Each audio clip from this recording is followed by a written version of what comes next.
Welcome to the Rich, Young, and Powerful podcast. This is a place where we help average givers become everyday philanthropists. I'm your host, Andrew McNair, a financial commentator, author, nine-figure wealth manager, and philanthropist. And I'm going to show you how to give more, how to find more fulfillment, and how to impact the causes that you care about the most. Because when a giver gives more, they receive and become more.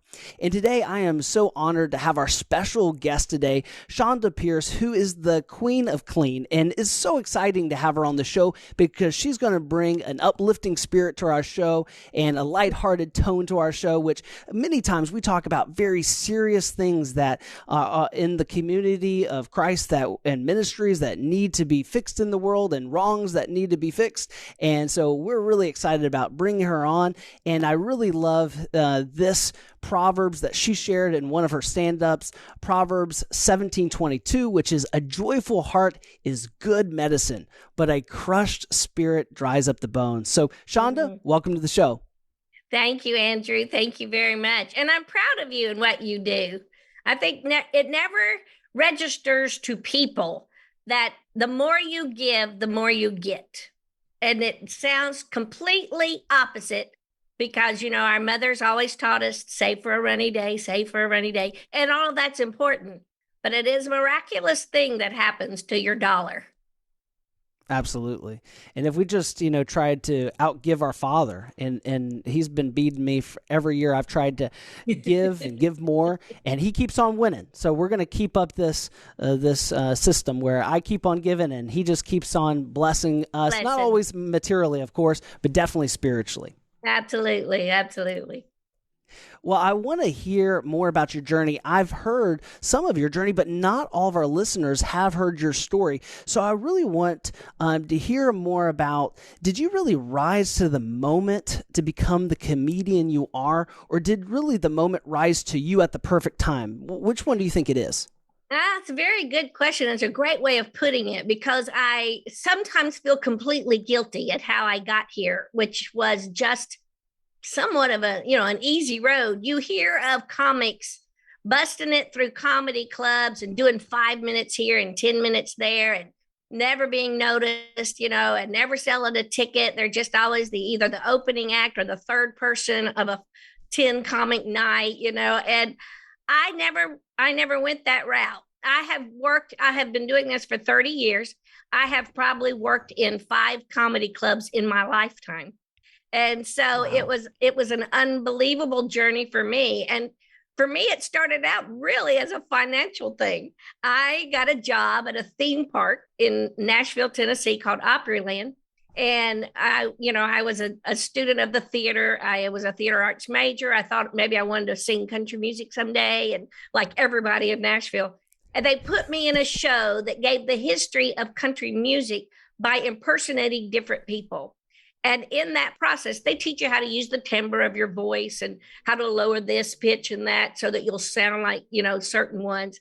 And in the string of the people I impersonated, they gave me the part of Cousin Minnie Pearl, who was a wonderful country comic woman on the Grand Ole Opry, a very sophisticated and beautiful woman, but she created this country bumpkin that made the world laugh for over 50 years. And I fell in love with that craft. I fell in love with her and the craft and the art. And I will say, I think it's also very poignant to say I was not having a very funny life at the time. And nothing seemed funny in my childhood or my past. I was struggling as a young artist. And comedy and laughter put a lot of things in a healing motion for me.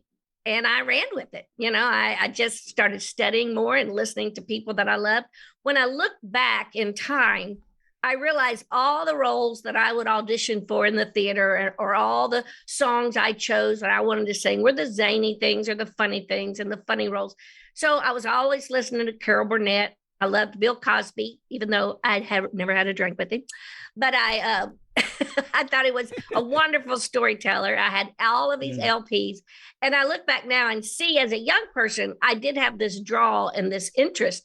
But being from a very conservative and religious background, I thought I'll go to hell if I ever become a stand-up comedian. And there are days I still think I'm risking it.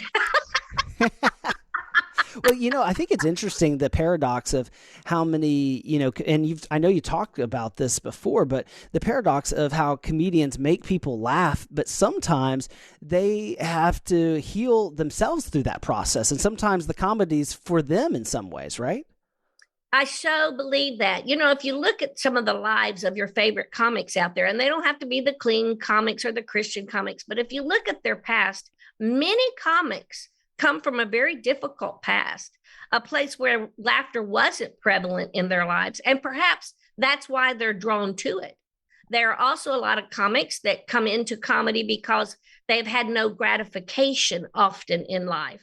And comedy is the one place for instant gratification. You are either gratified the moment and you know that the crowd loves you, or in an instant they can hate you. And so you work really hard to stay out of the hot water, and you fall in love with that adrenaline and that rush. I think what happens if you don't have and I believe if you don't have a spiritual grounding, whatever your spiritual grounding is, but if you do not have a spiritual foundation, you will get addicted quite quickly to the self-gratification. You will get addicted very quickly to what that audience gives you and that adrenaline rush of pleasing everybody. And you'll want that 24/7. And the reality is you forget that the stage and the comedy was your job. And when you go home, your kids aren't going to applaud for you. And the man who's fixing your car is not going to laugh at your jokes. He's going to be tired and greasy and wanting to go home. And so I think what happens, then they turn to addictive behavior. They either become addicted to alcohol or drugs. And down in my lifetime, in 30 years, we've lost some incredibly funny people because of drugs and alcohol. And that's a shame. And that's just a shame. When I want to tell them there is a creator who created this craft, this gift of laughter for good purposes. And if you fall in love with that, then all the other stuff kind of seems to pan out. Absolutely. The applause of man will fade. And so if we work unto the Lord and we work for the applause of him, then that is long-standing hope. That's long-standing encouragement that, when you walk off stage, I did it unto the Lord. And we can do that in every job. We don't have to be a comedian. We can work to the applause of our Father. So I also want to talk about your childhood, because I know you've mentioned yourself as a comic relief for the family, and I can relate because I was like the class clown in school. Like I joked that I spent most of my time outside the class looking inside, like waving at all the students, because that's where I spent most of my, years from like kindergarten to high school. So, if you'll share like what it was like growing up with a father that was a pastor, and I would love to hear some of the funny tithing stories and giving stories as well. There are so many times as a pastor's family, the pastor has to be, and the family has to be the number one giver. And then we want to show people how it's done, and we want to live a life where people can see. And so you're constantly, as a kid, you're going, oh, really? And Christmas time, mother would make us gather up all the toys that we didn't play with much anymore and give them away. And we're like, but I like that one, but we're trying to set a good example. My dad was always a pastor of small churches, and sometimes he was bivocational. So it meant he had to have a side job while he was a pastor. And so we were poor. I mean, we were just downright poor. One of my favorite stories I've told for years is about somebody in the church was going to kill hogs. They raised hogs for their chain of barbecue restaurants. And they called and said, we're going to bring a little something over for the pastor's family. And we were elated. I mean, salivating. We were living on cucumbers and tomatoes. That's the only thing that grew in our garden that year. And when the farmer showed up, he had this brown wrapped piece of meat that we were just, we thought it's going to be pork roast for the rest of our lives, or bacon that we just cut off the slab. We were just so excited as little kids. And when he left, my mother's all gracious and thankful. But when he left and we opened it, it was a 15-pound roll of bologna. And as a kid who's taught, we must be grateful. I wanted to cut a chunk of that and put it in his tailpipe during Sunday school, but I was not allowed. We were just so disappointed. But my mother, she was so sweet. She cut it in the shapes of pork chops. and fried bologna that night, and we ate it and graciously. And yet that's making bologna time, into pork chops right there. That's making that's exactly lemonade out of lemons. Absolutely. And when you look at those days, I was the one that would stand in the food stamp line with my mother because the rest of the kids were all embarrassed, and my brother was the big brother. And, and I would stand because I was like, man, we get to have the Oreos this time, not that little hi-ho, Kroger brand. We get the real stuff this time. It was, it was days like that you look back, and yet I don't remember being hungry. I don't remember not having, something to open at Christmas time. It may not have been the big present you were, dreaming of, but we also learned not to ask for ridiculous things. It taught us that simplicity is good. And there's nothing wrong with plush and having it all. And we had wonderful, people in our church that were very wealthy, and we would enjoy going to their houses. And my mother taught us how to live appreciatively for everything we had. And we enjoyed going. I would enjoy going to my girlfriends that had their own room and, everything provided for them. And I had a job since I was about 13, until this very day, and I look back at that and go, I'm very grateful for the work ethic that it taught me. So maybe there is something to it that my father was over tithing. My mother always taught us graciously to give, out of whatever we had. And maybe there's something to it because, I just moved into a brand new home that it's my lifelong dream to build this house on my farm, and it's paid for.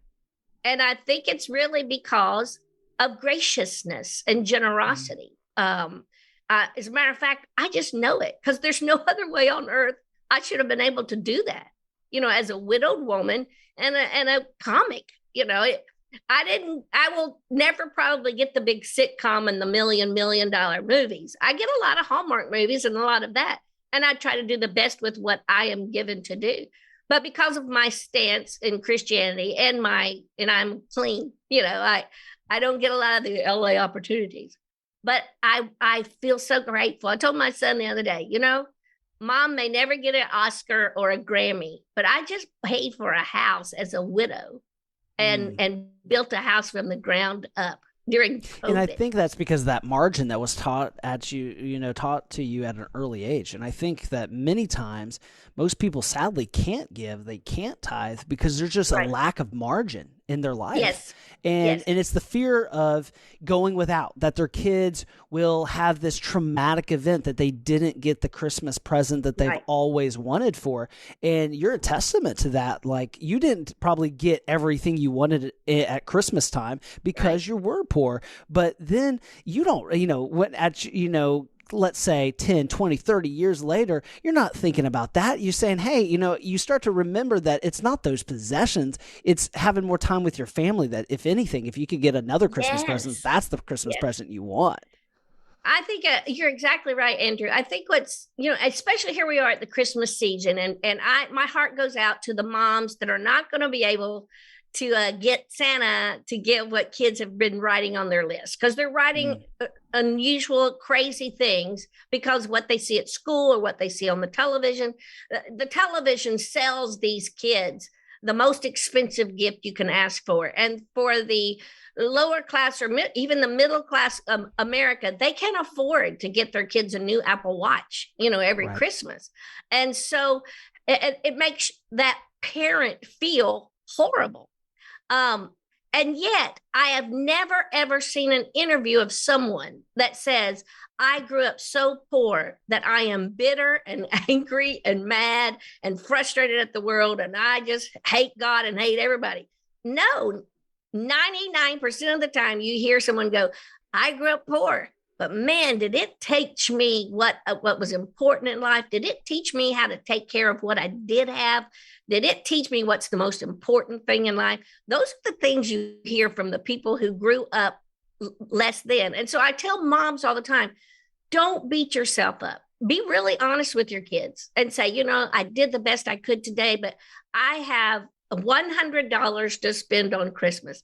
Now let's take 10 of that dollar and let's find an angel tree, or let's share that with somebody that needs it. And then the rest of it, we'll see how we can make do with dinner and having a present and having a good night. And when you're that kind minded and to your child and help them think of someone else that's lesser than them, that pays off in the long run. To this very day, my son is 32 years of age. And the first thing he does is walk into a Walmart and gathers up about 3 or 4 of those angel kids. And sometimes I get jealous. He does that before he gets his mother a present. And it's the same house slippers he's gotten me for the last 5 years. I mean, I think you're just teaching full circle that, to make that bologna into a pork chop.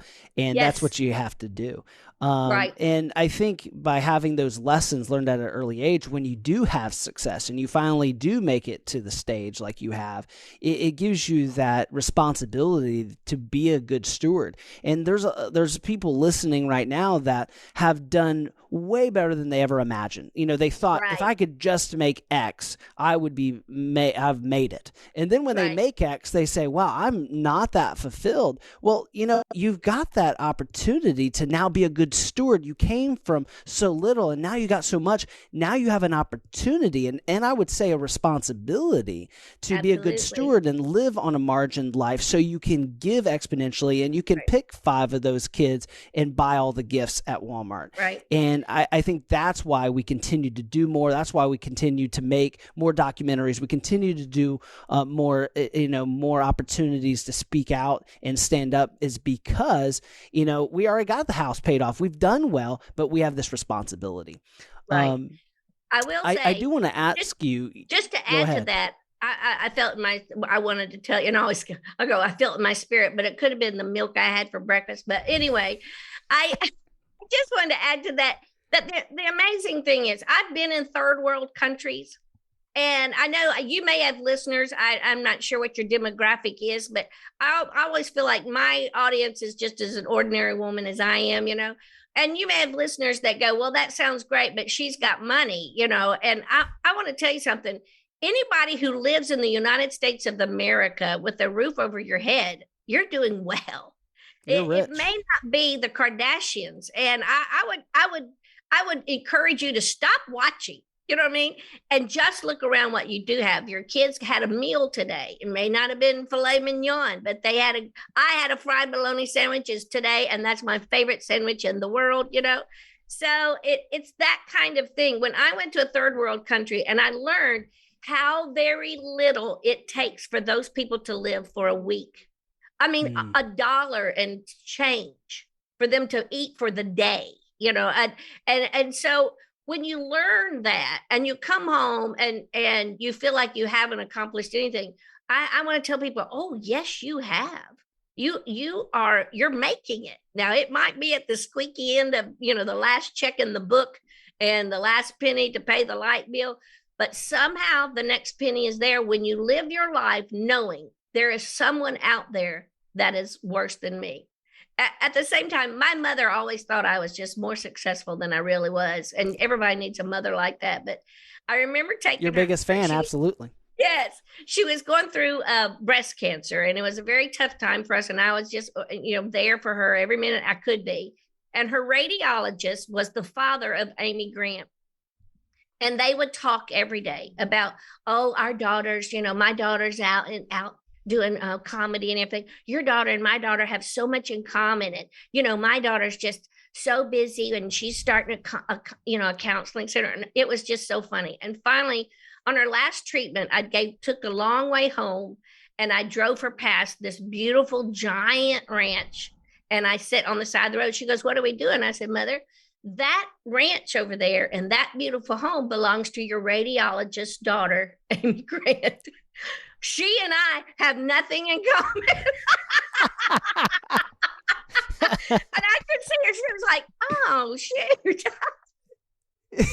That's great. But I also know Amy, and I know that she's such a giver, and so what is given to you, then God will bless if you turn around and give out to others of whatever means you have. And I hope I've been faithful with my little amount. And I think she's been very faithful with hers. And I think you've brought up a great point, is rich is always someone else, right? And Absolutely. you're always pointing and say, I'm not rich. No, if you ask, probably Jeff Bezos, he used to say he was rich. Now someone else is richer than him. And so everyone's always pointing to someone else saying, well, if we always keep on pointing somewhere else, then we never point it back to ourselves and say, what's a responsibility for me and my household? What can we honestly give? And are we limiting our giving at just tithing? Because that's what I'm pointing to someone else that's richer than me, no, we should say, hey, I'm pointing it back to me. I'm going to look in the mirror and I'm going to say, hey, my finances allow us to give more than 10%. Because there are people that are not richer than me. There's people that they need the gospel and they are poorer than me. Yeah, exactly. I would love to hear, because I think people would be really inspired based on some of the events that have happened in your life. I'd love to hear how God has shown up in a big way and to hear that story from you, because I think people need to hear, because it hasn't just been a bed of roses, your comedic career. I wish. What's interesting, I have been taken to the cleaners twice in my career by mismanagement, or a business deal that was promised to you that went wrong, all of that. And I used to lament that constantly and think, if I just had that money back, what I could do with it, And yet I look around at my life and there was so many lessons learned and so much I probably wouldn't have been appreciative of had I not had some hard times as an artist and as a wife and as a mother. But the hardest thing I've ever been through was a bout with depression. And it was just about financially our undoing. My brother went through a terrible time of addiction. Our childhood was not the pristine, conservative picket fence home. My father was horrifically bipolar. It was an up and down life constantly. And we watched their marriage disintegrate. We felt very hurt by the church at many times. And so it manifested itself in my brother's life in addiction. It manifested itself in my life as becoming this workaholic until I hit the wall running and was deeply depressed. All that to say, for both of us, we found a wonderful Christian organization to go to really help us get through some of the childhood issues. It helped me get through menopause and depression, helped him face his addiction and become sober. And all of that to say, it cost us each probably, I think his trip was $35,000. My trip was about $38,000. My husband went through rehab 3 times at about $30,000 and $40,000 a time. And we would have to take loans or second mortgages to get well. And we decided that should not be. And we decided, let's put our heads together and begin to pray. And we began a counseling center, had counselors come in and people that come, and we just set up a shingle outside on the door and said, this is open for, we can pray for you and take care of you. And we started just collecting furniture, office furniture. It just started from nothing.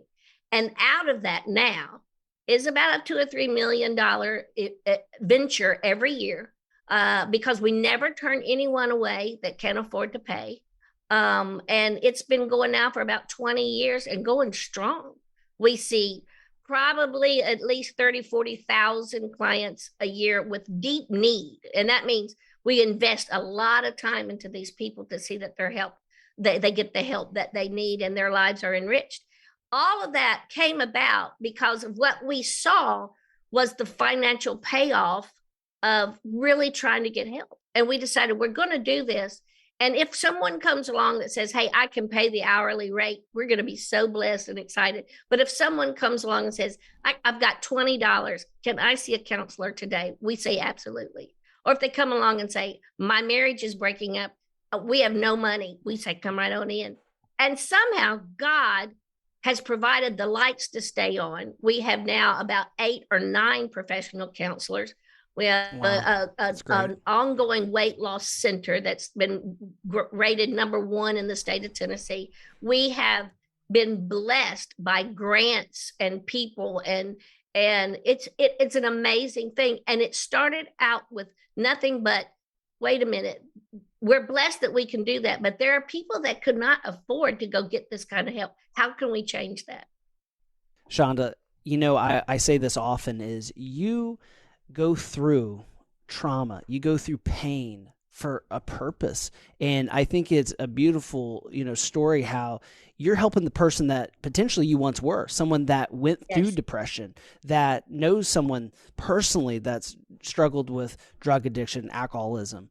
And I think it's great that you're going to help that person that you know who they are. You know their story. You don't know their specific story, but you know someone just like them that was closest to you. And I think who's ever listening, there is a ministry that you were, again, through salvation, saved to actually minister to. And the Lord saved you for a reason, not just so that you can become a consumer in church. No, that you can serve that person that you once were. And there's ministries that are out there that you should be giving to financially, but also that you should serve, because people need to hear your story and they need hope that there is a path through change, and there's a path through salvation that leads to hope and a better life on the other side.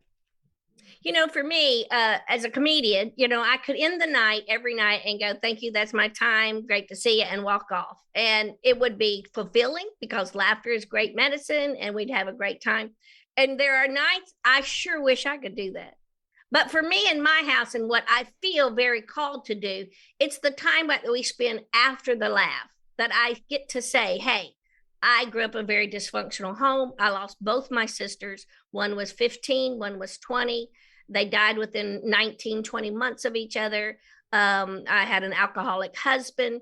I have had difficulty with one of my children. I felt deeply depressed and wanted to kill myself, and I kind of go through the story and I tell some of those stories. Some nights a little stronger than others, but I do all of that because there's someone out there that's not just going to be ministered with the laugh, but's going to be surprised that I laughed, and that they can see, wow, if she could still make a living laughing like she does, and after being through all that she's been through, and that's a lot of abuse and sexual abuse and victimization, and I go through so much. By the time, sometimes at the end of the night, I go, my life was awful.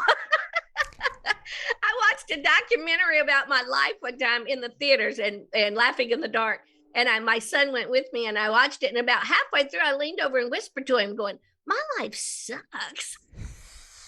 This is dark. He's like, duh, Mom, we all knew it, But when you go through those things, and whatever that is, and whatever your pain is, and I don't diminish anyone's pain. If you lost your puppy this week, that's horrible pain. Now, I do crack up at the people that, so I know how you feel. I lost my puppy, and they're talking about me losing my husband. And I always go, nah, not quite the same thing. No, I don't think so. All that to say, there is someone walking the path behind you. And I always say, if there's anything on my tombstone when I die, I want it to be that there was a pothole in the road and she told us about it. If you had someone flagging cars down every time you go down I-40 in Nashville right now, it's terrible. And they could say, hey, there's a hole right here. You would kind of slowly veer around it so it doesn't destroy your tire. We don't have those people. But in a spiritual journey or in our life journey, if there's someone that's walking a road, whatever your road is, and you have the opportunity to go, hey, be careful, because right back there, when I thought I had it all together and I didn't, I got really depressed. And it's because I wasn't taking care of my health. I wasn't getting enough sleep. I was just pouring everything, I was stuffing everything in and not getting some trauma out. I want to warn you not to do that. That's what we are here. And that's why we use the word witness, right? I mean, we witness there's a pothole because we understand trial and error is a terrible teacher. Right. The Bible is full of, and that's, I preach this all the time. The very foundation of my life is my relationship with God. And the way I have a relationship with God is by reading the Bible. It is his breath. It is his words. It is his ideas. It's a blueprint that's changed my life. And a lot of it I don't like, the whole love your neighbor. I had yucky neighbors sometimes, but all of that is, that's my foundation. That's the first brick of my new house, is the word of God. And in that, it is filled with broken, messed up people and their incredible story. And I think if someone is in heaven today still writing out scripture, Andrew, he's probably right. There's a chapter that's being written about your life. There's a guy named Andrew, and he's in Pensacola, Florida, and this and that happened to him. And what he took with that was to build a foundation that would give people hope and dream and trust that they can give. There's a girl named Chonda, and she grew up in South Carolina, and she became this funny person. And yet deep down inside, she had big wounds that she used that pain to help others. I think the Bible is probably being written, and 2,000 years from now, somebody's going to be reading our stories. That's right. I mean, Acts is not over with. And as long as we understand that the cornerstone is Jesus, that brick, and we're sharing, witnessing about that pothole that's coming, it really can. It doesn't have to be their story. If we minister to the person that we once were, we can save them those heartache and point them to an eternal heaven. And that is a heavy responsibility, and it's our responsibility as Christians. Now, I want to turn us back to branches, and you were sharing the origin story, and I would love to hear how people can get involved. How can they pray? How can they give? My brother and I, in our healing process, we started a Bible study, and it was this miraculous thing. And these stories these stories give me goosebumps, but I can't negate the fact that we just started out being faithful to people who needed to know. We've been through some stuff, and you can go through some stuff, and let's all just hang together. And we began what you say in recovery, group. We just started having a group every week at the house, and went in with some Bible study and all of that. And it was great. And the crowd got bigger and bigger for his living room. So we moved it to my living room. And one day, in the middle of our session and our interest in our recovering together in a Bible study, a man walks up to my brother and says, "I hear you're looking for a building."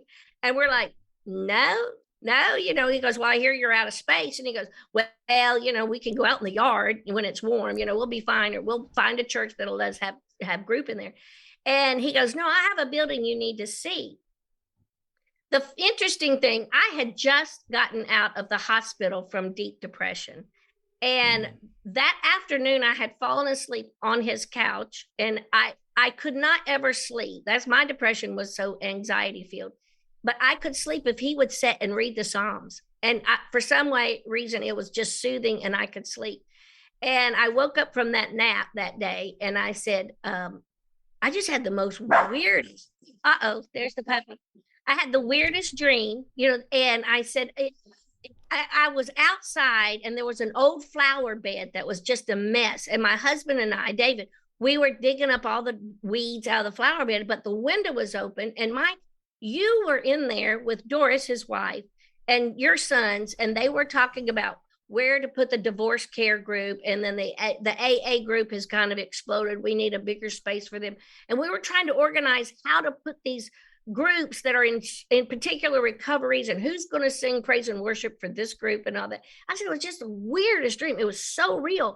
And it had one tree, and across the tree, gnarled in the tree, was, "I am the vine, you are the branch." And I said, it would just I could just see it clear as day.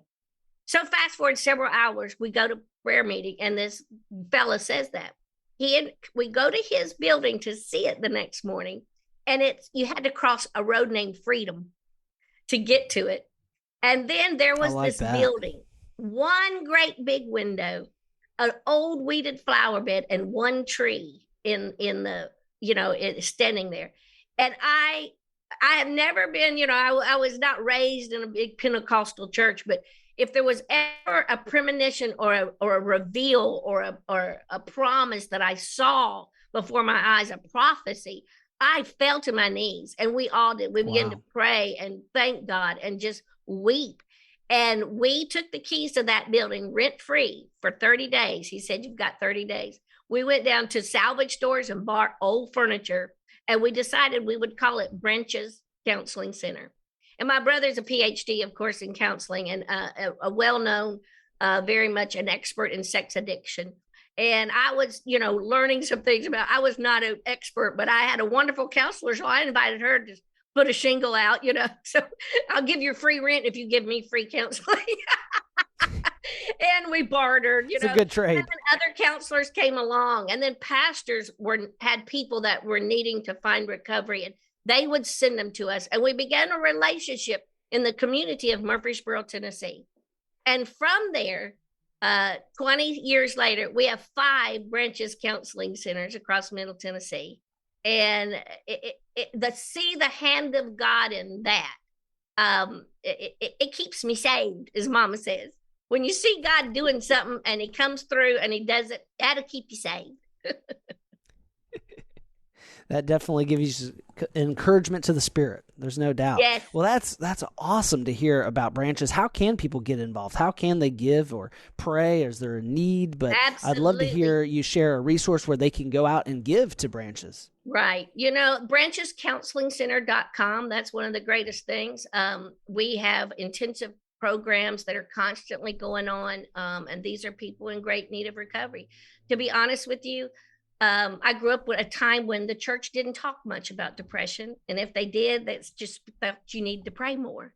I grew up in a time when the church never mentioned alcoholism or homosexuality or some of the things that just bother, that's going on in the world right now. We were afraid to talk about sex. And so we had promiscuous young girls not knowing what to do or what their bodies are there for. And so, we grew up in a generation. It's always a problem when the secular world is talking about it more than we are. So, absolutely. We should be the first voice they hear. Right. I say it often with these people that are picketing the schools and aggravated because the schools are speaking up. I go, you have them first. Open your mouth. Pray with your kids before they get out of that car. Open the word of God when they come home and undo some of the things that they've heard. But you are still the parent. Don't wait and don't fuss about what the schools are doing. We are in a generation. I grew up in a generation where we talked about nothing. And when you hear about these preachers' kids that went wild, I was one. I've written 15 books. I've got like 10 gold records and 7 platinum records. Not once do I talk about my college life because it's none of your business.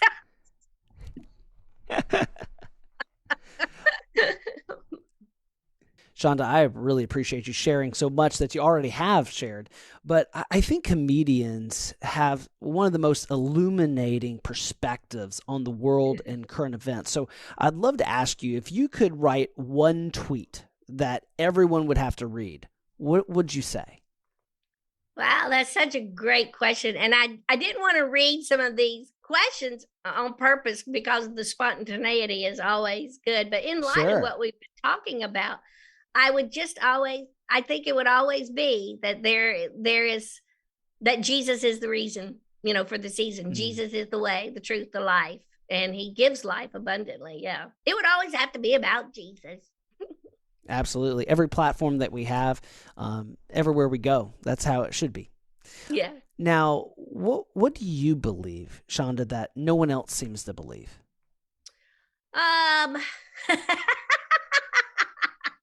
That I will be a size 4 someday. One day, if you give me long enough, I'll be a size 4 again. I will find a man somewhere.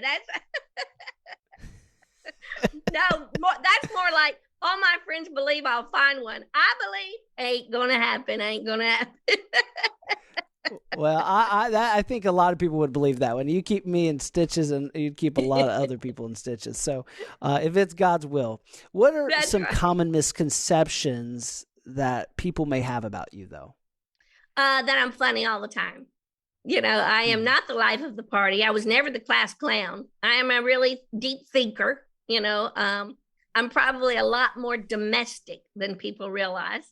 I love scrapbooking. I love to cook. I love being at home, and so I always act like the tough girl and the loudmouth when I'm doing stand-up, but I have a much more tender side than people realize. And the hard part of that, you can get your feelings stepped on often because they think if you're, tough enough to do stand-up comedy, they'll just, say anything or do anything. And And so yeah, you kind of have to keep your guard up a little bit. But I'm probably a much softer person than what people realize. Wow, that's really great to hear, because there's so many times people, again, when you're on stage, they think one thing, Yes. and when you're off stage, it's another. So Yes. that's great. Where can we find you in 2023? Where can people come to one of your upcoming events? How can they find the nearest event for them to come see you? I've been thinking about retiring, to tell you the truth, and building this house. I now have a couple of more things I'd like to do, so it'll be going back to work. I have to pave a road now, but no, seriously, I love my job. I haven't been out on the West Coast in a while. So come March the 1st, I'll be hitting the trail again, getting the bus out, warming it up and put my stuff on it, and we'll head to the West Coast. But you can get the schedule at Chonda.org or go to awakeningevents.com. And that's the promotion company that I work for. They're wonderful people. And I'll be back at work. I have a movie coming out in February. It's a Fathom event of a musical that I was in. That's hilarious. And then I have a movie that my husband and I helped write many, many years ago. And we shot the movie here in my hometown in Ashland City, Tennessee. And that hits the theaters in April. And so you'll see Roll With It is the name of the movie. Wow. But yeah, I'll just be back at work doing what I love to do.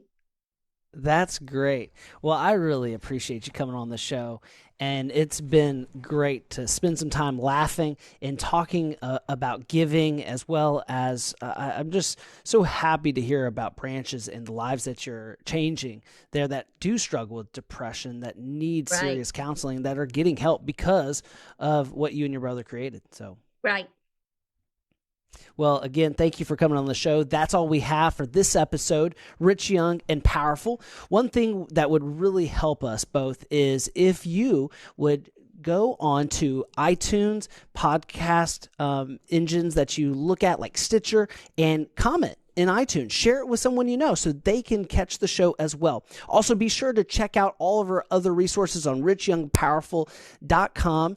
You can check out our blog. Also, check out our Everyday Philanthropist YouTube channel to learn how to tithe more, how to give more.